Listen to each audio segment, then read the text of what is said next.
Welcome back to your channel Tripitak. आज हम लोग शुरू करने जा रहे हैं न्यू क्वेश्चन एंड आइडिया का वही एनसीईआरटी स्पेशल सीरीज। ठीक है, तो यहीं पे हम लोग शुरू करते हैं। आप लोग को पता होगा कि ये जो न्यू क्वेश्चन आइडिया जो है ये किसका चैप्टर है, बताइएगा। हिस्ट्री का चैप्टर है। हिस्ट्री का क्लास 6 का चैप्टर 6 है ये। ठीक है, अच्छा अब आप लोग को हम बताएं कि ये जो नए हैं, अगर कोई व्यूअर नए हैं तो उनको बता दें कि ये जो है इसका 3rd या 4th पार्ट है। ठीक है, तीन बात हिस्ट्री के चैप्टर में है। क्लास 6 वाले के चैप्टर 6 में 3 बात है। जैनिज्म, बुद्धिज्म, हिंदुइज्म का कुछ बात। बुद्धिज्म कंप्लीट हो चुका है। जैनिज्म के महावीर का इंट्रोडक्शन अच्छे से हो चुका है। उनके पापा कौन थे, उनकी मम्मी कौन थी, उनकी बहन कौन थी, बहन के हस्बैंड कौन थे, सब हो चुका है। ठीक है, क्योंकि ये सारे लोग उनके बड़े बड़े लोग थे। ठीक है, तो सारा हम लोग को जानना जरूरी है। ठीक है, अगला महावीर का जो थॉट था, थॉट ऑफ महावीरा, ये भी हम बता दिए हैं। देखिए बेसिकली जो थॉट होता है वो किस चीज पे डिपेंड करता है, तो किसी भी इंसान का हर बात पे सोच हमको जानना जरूरी नहीं है। 2-4 बात पे ही उसका सोच क्या है यही बता देता है, बाकी सोसाइटी में उसका सोच कैसा होगा। जैसे जेंडर रिलेटेड उसका व्यू कैसा है ना, उसी तरीके से कास्ट पे उसका क्या कहना है ना। तो इन सारी गरीबी और अमीरी पे उसका क्या कहना है। गरीबी की अगर बात करें तो संत कहते थे, यहाँ तक कि महावीर भी कहते थे गरीबों के लिए कि अगर आप पुअर हैं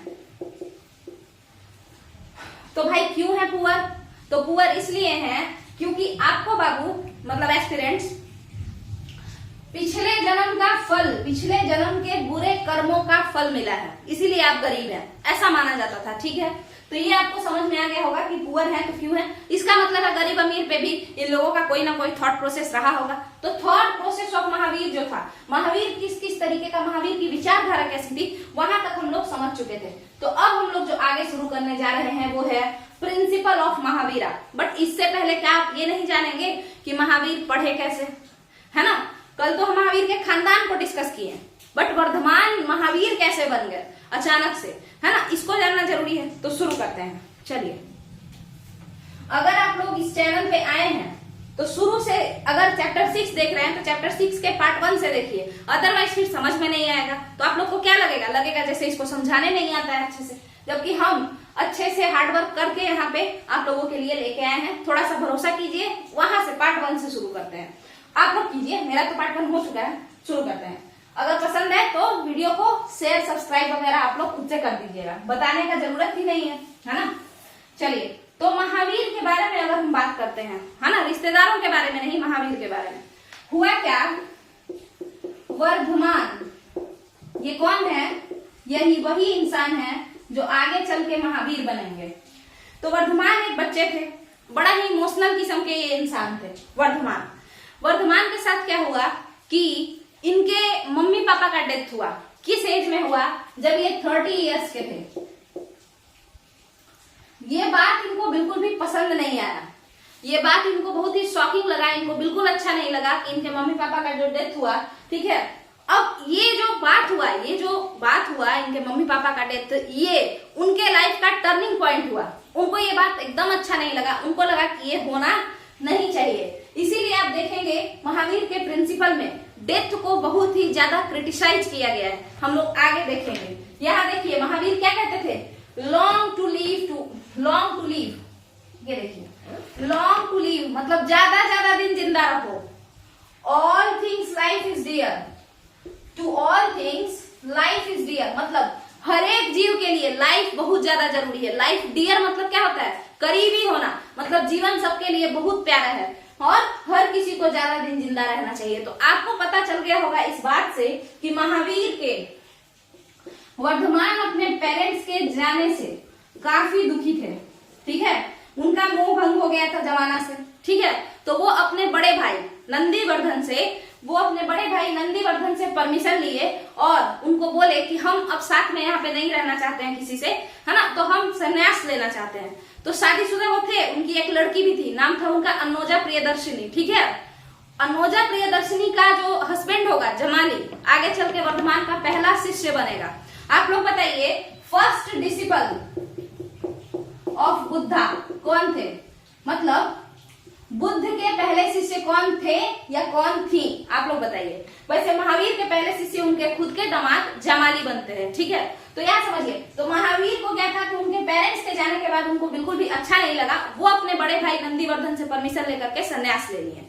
संन्यास लेने के बाद क्या हुआ ये घूमना फिरना चालू किए। एक कपड़ा जो ये घर से पहन के आए थे उसी में घूमना फिरना चालू किए। अब समझिए, घूमते घूमते घूमते घूमते लगभग 10-12 साल ये घूमते रहे और उसी में ये मतलब मेडिटेशन वगैरह किए।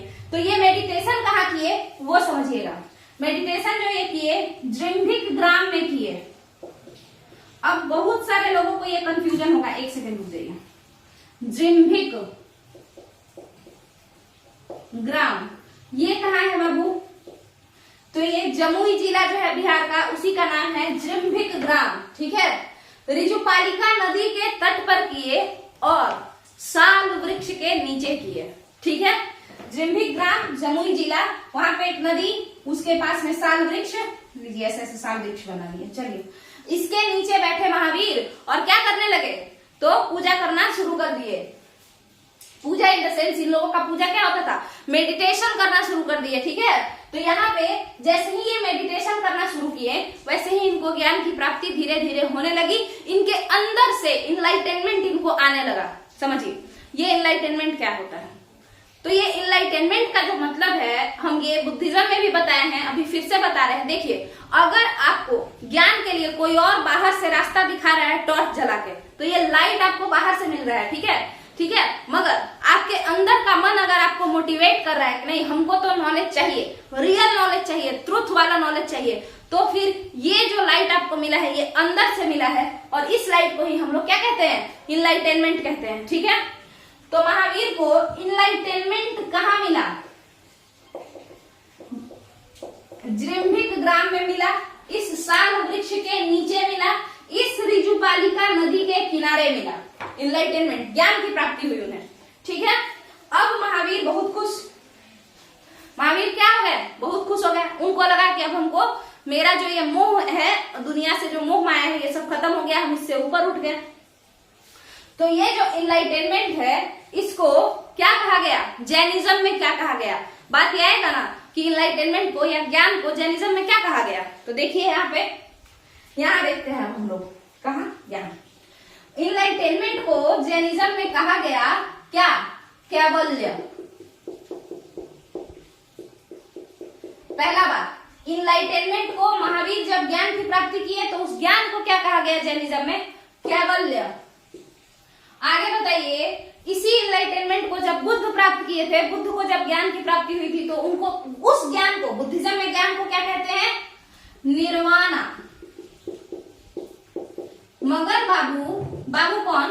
छोटे बच्चे जो 6 क्लास के हैं, और सीटीईटी वाले आप लोग एस्पिरेंट्स। ठीक है, तो देखिए, तो मगर एस्पिरेंट्स यहाँ पे क्या हुआ कि ये जो निर्वाणा है, बुद्धिज्म में मरने को निर्वाणा कहते हैं। सॉरी, बुद्धिज्म में ज्ञान को निर्वाणा कहते हैं। ज्ञान को, इनलाइटेनमेंट को बुद्धिज्म में निर्वाणा कहते हैं, जबकि ज्ञान यानी इनलाइटेनमेंट को जैनिज्म में कैवल्य कहते हैं। ठीक है, और जैनिज्म में, महावीर वाले धर्म में निर्वाण मतलब होता है मर जाना, डेथ का होना निर्वाण कहलाता है जैनिज्म में। यहां तक का क्लियर है?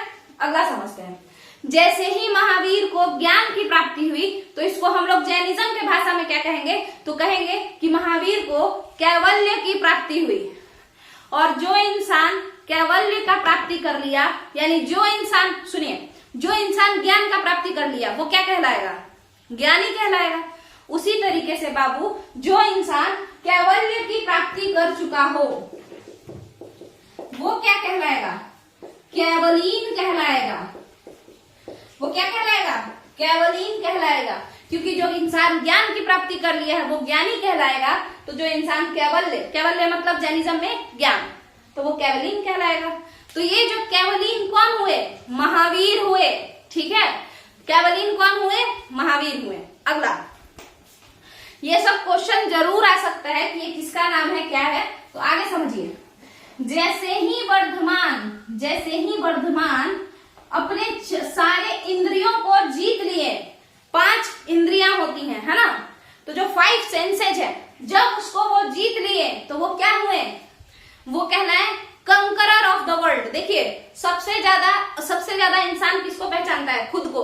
सबसे ज्यादा मुश्किल है खुद को जीतना, है ना, क्योंकि अपने प्रॉब्लम्स को सॉल्व करना, अपने अंदर की कमी को अगर हम सॉल्व कर दें तो हम अपना प्रॉब्लम भी सॉल्व कर देंगे, बट अपने अंदर की कमी को सॉल्व करना सबसे ज्यादा मुश्किल है। और वो कमी सॉल्व करना मुश्किल कौन कौन क्रिएट करता है, मतलब उस कमी को सॉल्व कौन नहीं होने देता है, आपका जो 5 सेंसेज है, अगर आपका उस पर कंट्रोल नहीं है तो आप बार बार वही सारा गलती करेंगे। एग्जाम्पल मान के चलिए, टेस्ट जो है, स्वाद, उस पे अगर किसी का कंट्रोल नहीं है तो वो हर वक्त खाने के ही चक्कर में रहेगा, और जिसके वजह से उसको पढ़ने में मन नहीं लगेगा, वो ज्ञान की प्राप्ति नहीं करेगा, वो सोचेगा पहले खा लेते हैं, है ना। तो हर किसी का अलग अलग अलग अलग क्या है, अलग अलग कमजोरी है। उस 5 सेंसेज में किसी का किसी पे पकड़ नहीं है, किसी का किसी पे पकड़ नहीं है।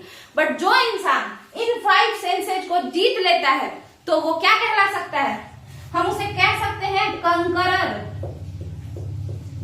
यानी विजेता ऑफ वर्ल्ड, क्योंकि वो 5 सेंस जीत लिया। जो खुद को जीत लिया वो दुनिया ऐसे भी जीत लेगा। तो कंकरर ऑफ वर्ल्ड, कंकरर ऑफ वर्ल्ड को आप लोग सुने होंगे जिना, जिन कहते हैं उसको, ठीक है। जिन, जिन बहुत शक्तिशाली होता है तो वही जिन।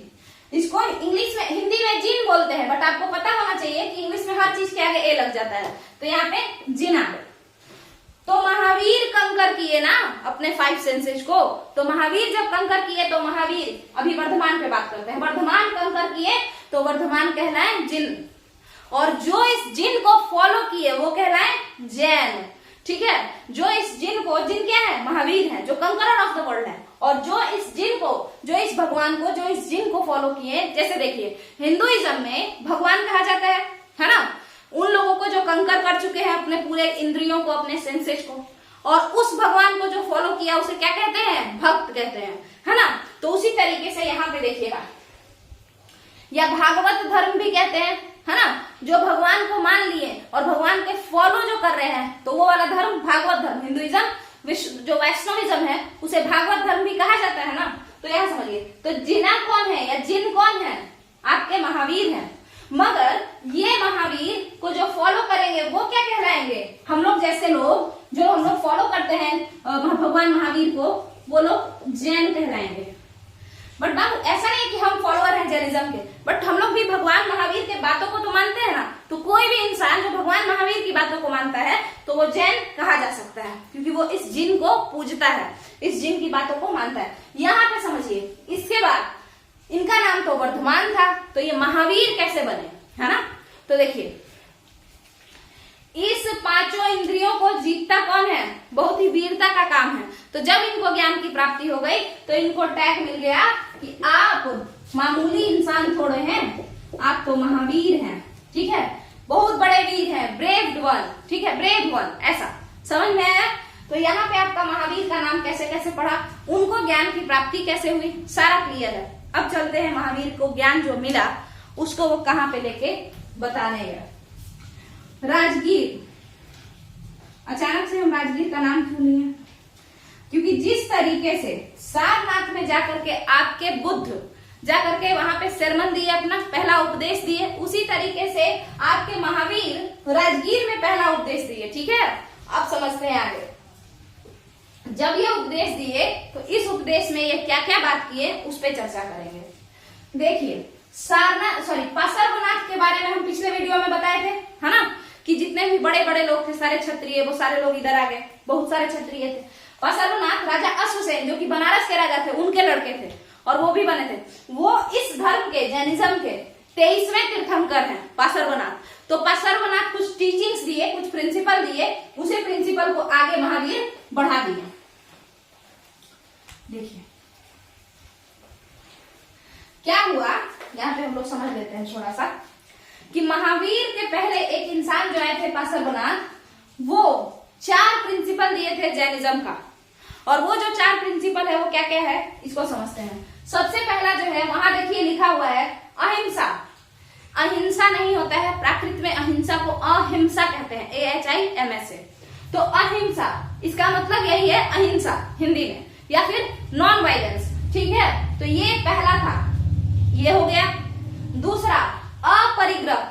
जब से हम ये new question and idea chapter start किए हैं तब से हम एक ही बात पे फोकस कर रहे हैं कि अगर आपको सही में ज्ञान की प्राप्ति करनी है तो आपको पोजेस नहीं करना पड़ेगा, किसी भी चीज को लेकर के पॉजेसिव नहीं होना है ना। तो सबसे पहले हम बताए थे ना आपको, देखिए मान के चलिए हमको किसी से मोह है और वो मेरा रुकावट बन रहा है, तो सबसे ज्यादा मोह होता किससे है। देखिए हमको किसी से मोह है और वो मेरा रुकावट बन रहा है, तो फिर हम क्या करेंगे, हम उसको छोड़ देंगे। बट सबसे ज्यादा मोह होता किससे है, तो सबसे ज्यादा मोह जो होता है वो घर वालों से होता है। तो सबसे पहले जितने भी संत हुए वो लोग किसको छोड़े, वो लोग अपने घर को छोड़ दिए। बट घर को छोड़ने के बाद बाहर जाके दोस्ती कर लिए। बुद्धिज्म में आप देखेंगे भगवान बुद्ध क्या किए थे, अपने 5 दोस्तों के साथ पूरा घुल मिल गए थे और घुल मिल के अपना जो उनका मेन काम था, जो मेन फोकस था, वो भूल गए। बाद में बुद्ध को फिर से इनलाइटनमेंट हुआ। इनलाइटनमेंट मतलब उनका दिमाग घूमा, अंदर से उनको खुद पता चला कि हम अपने फोकस से, हम अपने एम से भटक चुके हैं, तो वो उन 5 को छोड़ के भी चले गए। तो बार बार आपको छोड़ना पड़ेगा। अगर आपको आगे जाना है तो बार बार आपको जो भी आपके पाथ में ऑब्स्टेकल क्रिएट कर रहा है, जिसके वजह से आपको प्रॉब्लम हो रहा है, आपको पता है कि अगर ये इंसान मेरे लाइफ में रहा तो क्या हो जाएगा, हम रियल नॉलेज की तरफ आगे नहीं बढ़ पाएंगे, इसके मोह में हम पीछे छूट जाएंगे, तो आपको छोड़ना पड़ेगा उसको। तो यही तो छोड़ना पकड़ना, जो यहाँ पे जो छोड़ने का कॉन्सेप्ट है, इसी को तो हम लोग कहते हैं अपरिग्रह, मतलब परित्याग कर देना। ठीक है, अगला समझिए। तो ये अपरिग्रह, ये कॉन्सेप्ट भी कौन दिए, वैसे तो आपके बुद्धिज्म में भी है ये, तो अपरिग्रह करवा देते हैं। ये आपके पार्श्वनाथ बोले, ठीक है, कि घर छोड़ना पड़ेगा बाबू। अगला समझिए, घर मतलब मोह जिससे भी है, बिना मतलब का मोह, है ना, पता है बर्बाद हो रहे हैं फिर भी मोह किए जा रहे हैं, ऐसे लोगों को छोड़ना पड़ेगा, है ना, तब फिर पाथ आगे बढ़ सकते हैं। अदरवाइज बहुत सारा ऑब्स्टेकल आ जाएगा। ऑब्स्टेकल मतलब होता है डोरा, टुकड़ा, पत्थर का टुकड़ा जो आपके रास्ते में आ जाए, वैसा। अगला समझिए, तो ये हो गया अपरिग्रह। दूसरा जो कहा गया वो कहा गया, सॉरी तीसरा, पार्श्वनाथ के द्वारा कहा गया क्या, कि अस्तेय, अस्तेय, असत्य नहीं, अस्तेय मतलब नॉन स्टिल। जैसा कि आप लोग जानते हैं कि मॉन्क्स बड़े ज्ञानी तो होते थे, बट उनके पास होता कुछ नहीं था ज्ञान के अलावा, सामान नहीं होता था, खाना नहीं होता था, भीख मांग के खाना पड़ता था। कई बार ऐसा होता था कि गेट ठकठकाने के बाद लोग खोलते थे, 4 बात सुनाते थे और गेट बंद कर देते थे, खाना नहीं देते थे, है ना, सामान नहीं देते थे। तो उस केस में हो सकता है कि किसी का ईमान डोल जाए और वो चोरी करना शुरू कर दे। तो इसके लिए था कि चाहे कितना भी आपके सन्यासी जीवन में, चाहे कितना भी कठिनाई आ जाए, आपको चोरी नहीं करना है। तो चोरी नहीं करने को ही प्राकृत में अस्तेय कहते हैं। ठीक है, अस्तेय। अगला, असत्य नहीं बोलना है, असत्य नहीं बोलना है। तो प्रिंसिपल क्या रहेगा, असत्य प्रिंसिपल रहेगा नहीं, सत्य प्रिंसिपल रहेगा। प्रिंसिपल क्या रहेगा, सत्य, यानी ट्रुथ को फॉलो करो, सच बोलो, जितना हो सके उतना नहीं। देखिए गांधी तो कहते थे कि अगर सच्चाई, अगर गांधी जी का ऐसा मानना था कि अगर किसी झूठ से किसी का भला हो रहा है तो झूठ बोल दो। बट ये लोग फिलोसोफर थे, गांधी तो थोड़े पॉलिटिशियन भी थे ना, थोड़े तो थे, और थोड़े मॉडर्न जमाना के भी हुए। ये लोग पुराने जमाना के हैं, फिलोसोफर है। ये लोग बोले कि नहीं भाई, चाहे जो हो जाए, गर्दन कट जाए, बट बोलना क्या है, सत्य ही बोलना है, ट्रुथ को फॉलो करना है। तो यहां तक का कहानी तो आपका हो गया। ये जो 4 कहानी है आपका, वो तो हो गया। एक अहिंसा, ये हो गया, ठीक है। अपरिग्रह में आपको घर छोड़ना पड़ेगा, अपरिग्रह में आपको पैसा छोड़ना पड़ेगा, अपरिग्रह में सबसे ज्यादा इंपॉर्टेंट है जिस चीज से आपको मोह है, ज्यादातर इंसान से होता है सबसे पहले, तो उस इंसान को भी छोड़ना पड़ेगा। अगर वो इंसान आपके रास्ते में क्या बन रहा है, बाधा बन रहा है। ठीक है, तो देखिए अब महावीर आते हैं। ये चारों कौन बोले हैं, पार्श्वनाथ। पार्श्वनाथ 4 वाउज ऑफ जैनिज्म, मतलब जैनिज्म के 4 संकल्पों को कौन बताते हैं, 4 सिद्धांतों को, पार्श्वनाथ। पार्श्वनाथ झारखंड में पार्श्वनाथ हिल है, वहीं पे अपना क्या किए, डेथ उनका वहीं पे हुआ है, मोक्ष की प्राप्ति वहीं पे हुआ है। चलिए आगे समझते हैं। 5th की बात करते हैं। जब महावीर आए तो महावीर ने कहा कि अगर रियल नॉलेज चाहिए, देखिए सारे लोग कहते थे अपरिग्रह होना चाहिए, अपरिग्रह होना चाहिए, पर छोड़े किसको, कहां से खत्म करे, कहां से शुरू करे छोड़ना। तो महावीर बोले, है ना, महावीर बोले कि if you want to have real knowledge तो सबसे पहले लीव द हाउस, छोड़ दो अपना घर। और वो कहते थे कि अगर तुम घर में रहोगे तो तुमको रियल नॉलेज नहीं होगा, घर में रहो ही नहीं, रियल नॉलेज चाहिए तो घर से बाहर निकलो। ठीक है, तो ये हो गया। अगर कोई घर छोड़ दिया, सब चीजें सब छोड़ दिया, मोह माया, अब वो किसको फॉलो कर रहा है बाबू? तो वो सेलिबेसी को फॉलो कर रहा है, यानी ब्रह्मचर्य को फॉलो कर रहा है। इसको फॉलो कर रहा है, ब्रह्मचर्य को फॉलो कर रहा है, ठीक है, सेलिबेसी को फॉलो कर रहा है। तो जैसे ही ये ब्रह्मचर्य, तो 4 vows ऑफ जैनिज्म या 4 सिद्धांत तो पहले से थे, एक महावीर जोड़ दिए ब्रह्मचर्य। अब समझिएगा, महावीर थोड़े से स्ट्रिक्ट थे, उनका क्या था, थोड़ा ज्यादा स्ट्रिक्ट आइडियोलॉजी था उनका। देखिए, पार्श्वनाथ कहे थे अपरिग्रह, ठीक है, महावीर बोले घर द्वार तो ठीक है, कपड़ा भी छोड़ो, ठीक है, कपड़ा तक। आप देखेंगे जैनिज्म में जो हीनयान है, सॉरी जैनिज्म में क्या था, श्वेतांबर और एक दिगंबर, हीनयान तो बुद्धिज्म का है। तो जो दिगंबर लोग हैं वो लोग कौन थे बताइए, वो कौन थे? महावीर कैसे रहते थे? अगर आपको नहीं पता है, 11th का एनसीईआरटी, सॉरी 12th का एनसीईआरटी पढ़िए। महावीर जो थे बाबू, वो नंगे रहते थे, ठीक है, नग्न अवस्था में रहते थे, क्योंकि उनके हिसाब से कपड़ा भी क्या है, कपड़ा भी क्या है, कोई नीड नहीं है कपड़ा का, ठीक है, जैसा इंसान है, प्रकृति जिस तरीके से उसको भेजी है वो वैसे ही रहे। आप बिहार के पावापुरी में उनका फिगर वगैरह देख सकते हैं, वो नग्न अवस्था में ही उनका बनाया गया है बहुत सारा स्कल्पचर महावीर का। तो ये कपड़ा इनका, क्योंकि वो जो कपड़ा पहन के आए थे वही पहने पहने धीरे धीरे वो फट गया, उसके बाद वो नग्न अवस्था में ही रहे। यही चीज को तो वो लोग फॉलो किए, कौन लोग बताइए, दिगंबर, ठीक है। और बाद में अच्छा, पार्श्वनाथ तो कपड़ा को कहते थे कि नहीं कपड़ा पहनो, मतलब कम से कम लपेटे रहो नीचे में, मगर महावीर कहे कि नहीं पूरा खत्म करो, कपड़ा का कोई ऐसा जरूरत नहीं है, ठीक है, ये समझ में आपको आ गया होगा। तो अपरिग्रह में खाना, सॉरी घर छोड़ना ये सब तो ठीक है, इंसान छोड़ना, घर छोड़ना, कपड़ा भी महावीर छोड़ दिए।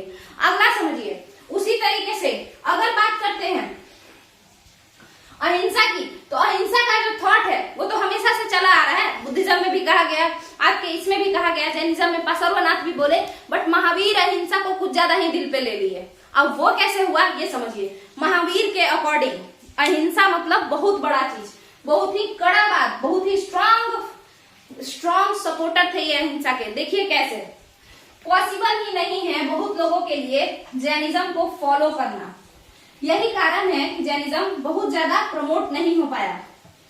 रिलीजियसली अगर आप जैनिज्म को फॉलो करना चाहते हैं, रिलीजियसली मतलब एकदम पूरे मन से, एक भी गलती नहीं होना चाहिए, जैसा महावीर जैन बता के गए हैं अगर वैसा होना चाहिए तो आपको काफी यहाँ पे मेहनत करना पड़ेगा। देखिए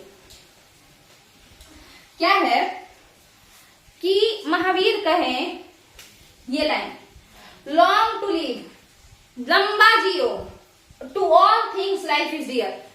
किसी भी इंसान के लिए, किसी भी वस्तु के लिए, थिंग्स मतलब यहाँ पे लिविंग बीइंग का ही बात हो रहा है, तो किसी भी जीव के लिए लाइफ बहुत महत्वपूर्ण है, तो तुमको किसी को भी मारने का अधिकार नहीं है, नहीं मार सकते हो तुम। तो यही बात क्या कौन बोला, महावीर बोले कि मारने का अधिकार किसी को नहीं है। तो हम लोग बोले कि ठीक है, तो महावीर कहे कि इसका ये मतलब मत समझना कि इंसान को मारने का इंसान को अधिकार नहीं है, नहीं, कीड़ा मकोड़ा भी तुम्हारे पैर से नहीं मरना चाहिए, नहीं तो तुमको क्या लगेगा, पाप लगेगा। अब एक बात बताइए, जो फार्मर है अगर वो एग्रीकल्चर करेगा